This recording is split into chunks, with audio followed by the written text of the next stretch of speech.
বইছে বাতাস বসন্ত রং, আবিরের সম্মতি। তোমার গালে হাত ছোঁয়ালে কি আর এমন ক্ষতি?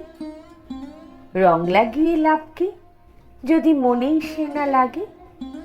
আগেও দেখা হয়েছে জানি, এবার দেখা ভাগে।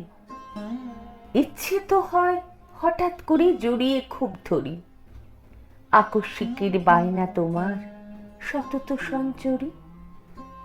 আশ মেটাতে তাস ফেলেছি, তুরুপে ইস্কাপন। হারবে খেলায় এ ফাল্গুনে অন্য রঙের যাপন। খুব মানাবি, যেমন মানায় রাই সোহাগে কানো, তেমনি আছি। সে ছাই লোকে মানুক বা না মানুক, এক দাগে সই যায় না ফাগুন, থাকে সে গুঞ্জনে। দোষ না দিলেই হলো তাকে, প্রশ্ন চলে অনেক। উড়ুক গুলাল, হাওয়ায় তাকে পরাবো অন্তরা। গানের মতো বাদলে জানি, যায় না তফাৎ করা। একলা পাগল গাইছে, তুমি ঠিক করো তার গতি। বইছে বাতাস বসন্ত রং, আবিরের সম্মতি।